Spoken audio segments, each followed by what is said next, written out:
Welcome back. Now, the recent terror attacks in Mumbai is again yet another occasion for police officers to remember their cop friends who fell prey to bullets of terrorists while fighting them. Now, Mr. Shakil Akhtar, one of the well-known faces of the state police who lost two of his IPS batchmates to terrorists, tells NDTV Sam Daniel that this is no time to allow emotions to overpower them, but to continue the fight with more determination. Many police officers have sacrificed their lives along with hundreds of innocent civilians. But this kind of attacks, what we saw in Mumbai a couple of days ago, continues. Does it make officers like you angry? The people or agency involved, they actually want to show that not only that they can penetrate the system, and they want to create a confusion. The whole concept is that. Everyone talks about the resilient Mumbaikars. Every such attack doesn't put them down, but they come back, they fight it back. Do you think we need such hard measures now to make sure that we take the fight head on and put an end to this kind of repeated attacks in India? And you say that, you know, that definitely that they have been targeting the major places. See, they targeted Delhi, this being the capital. They are targeting Mumbai because capital, you know, that financial capital of this country. They targeted temples. You know, the idea is that target different places. The whole idea is to cripple the society. Right. Whole idea is to ensure that there is communal disharmony in this country. So we should understand very well. Right. And as enough is enough. All of us think is enough enough. But at the same time, we should think what we are playing the role. We always say that what government is doing, but we never think what we are doing for the government. So we have equally responsibilities as a citizen. Well, the sense of grief and deja vu, the worst at Zaveri Bazaar, which has been hit by blasts, not once, not twice, but thrice. And as the rains came down this morning, people opened their shops again, trying to divert their mind's eye from friends and co-workers they saw die in front of them. It's not the spirit of Mumbai, they told NDTV's Barkha Dutt. It's the reality of living. 1993, 2003, and now 2011.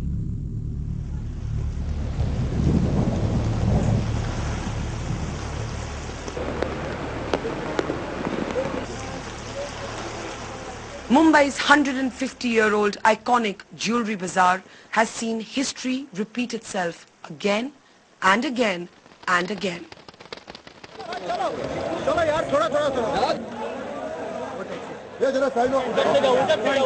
Under attack by terrorists for the third time, its densely populated and narrow bylanes make it the perfect target every time. Ironically, it is this bazaar that perfectly captures the cosmopolitanism of Mumbai and the very essence of India, drawing millions of migrants from across the country and making no distinction between religions. Whether it's this vada pav seller from the Hindi heartland, or the ebullient trader from Jaipur, or this Muslim craftsman from Bengal, Zaveri Bazaar has since its inception been a microcosm of India's pluralism. No wonder then that terrorists have always had their eye on trying to drive a wedge here. मैं जयपुर से आया हूँ, राजस्थान से इधर दो पैसा कमाने के लिए। आज अगर मेरे को कुछ हो जाता है, मैं इधर दो रोटी कमाने के लिए नौकरी पेशा जो भी करता हूँ, काम करता हूँ अपना।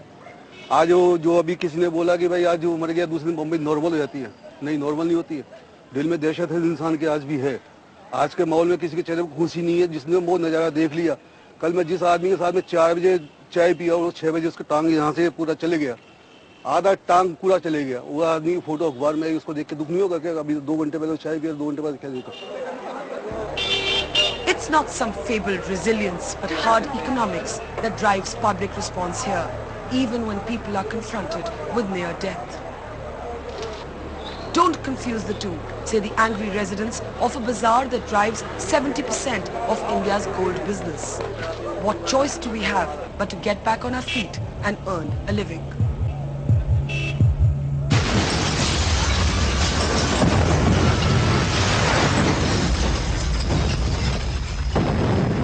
Immortalized on the big screen, from Bombay to Black Friday, or indeed to the now eerily named a Wednesday. मैंने शहर में 5 अलग-अलग जगह पर bombs plant किए। The people here no longer know whether life is imitating art or the other way around. As the rain lashes down in a final punishment on the morning after, there's hardly anyone here who does not carry their own horror stories right from 1993. You were here in 1993, Yeah. you were here in 2003, 2003. and now you're here in 2011. 11. पर आपने कभी ये नहीं सोचा कि मैं बाजार छोड़ के जाऊं? नहीं, कहाँ से जाएंगे? अभी रोजी रोटी हमारी यही है, यही पैदा हुए हैं, यही मेरे बाप दादे से चल रहे हैं, तो इसमें जाएंगे कहाँ पर हम? It hasn't stopped raining here in Mumbai, and the relentless rain perhaps captures the mood of Mumbai the morning after.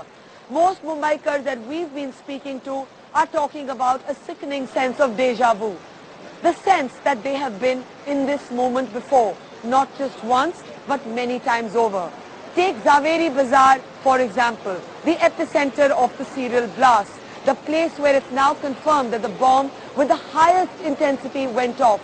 This is the third time that this jewelry market, this iconic, historic jewelry market has come under terror strikes. And the people here are saying, don't confuse the fact that we have to get back on our feet and go to work with what has become now a cliche called the resolute spirit of Mumbai. In fact, angry people here in Mumbai are asking, how long are they going to live on a prayer? With Valay Singh and Ruby Dhingra in Mumbai, Barkha Dutt for NDTV. Well, Mumbai has no choice but to get back to work. A city numbered by blast after blast seems to have lost faith in politicians in a system which is meant to protect them. And while for the rest of us, it's a tragic story that has perhaps shaken us up yet again from our comfort zones, the worst impacted are, of course, those who have lost their loved ones and in whose names are the terrorists fighting. As Srinivasan Jain reports, those killed in this violence are not identified by their religion, but by the fact that they are someone's father, son or brother.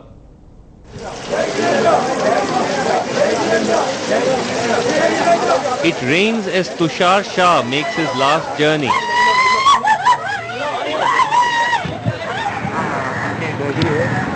And it rains on Asghar Mohammed as he arrives for his last rites.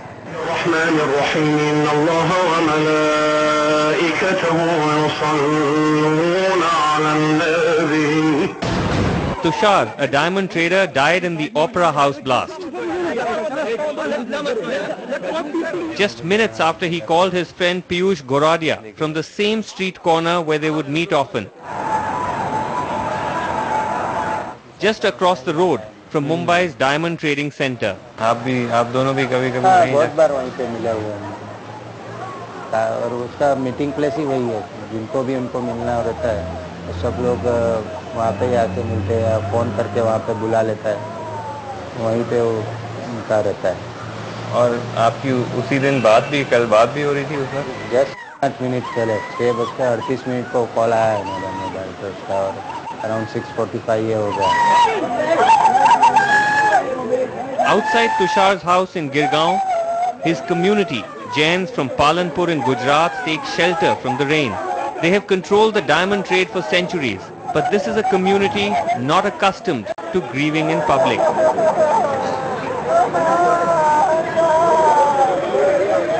But then they have lost many of their own in a very public attack.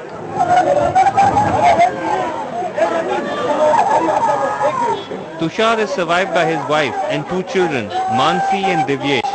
Piyush knew all of them and says his friend's face haunted him all of last night. पूरी रात ही नहीं सो पाया हूँ अभी 5 बजे के बाद थोड़ी नींद लगी वही सीन दिखते हैं जो पेपर में आया है और वो मेरा फ्रेंड ही दिखता है पूरी रात वही दिखा थे.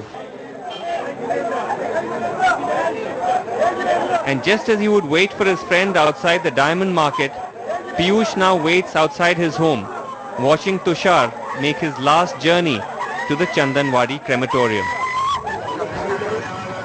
Not far from Chandanwadi, the body of Asghar Mohammed arrives for his final journey to the Para Kabristan, the big cemetery. Tushar and Asghar never crossed paths, but they worked for the same trade. Asghar is amongst a handful of Muslims who work in the lower ladders of a diamond trade dominated by Jains and Gujaratis. He died at Zaveri Bazaar. His father says just 2 months after Asghar was married. मैं घर पे था phone आया कि ऐसा हादसा हो गया मैं गया बस्ती मिल रही थी, टैक्सी नहीं मिली, जैसा सब मेरे पहुंचा पे वहाँ। At the cemetery after the last rites, there is a prayer for Asghar and for his family.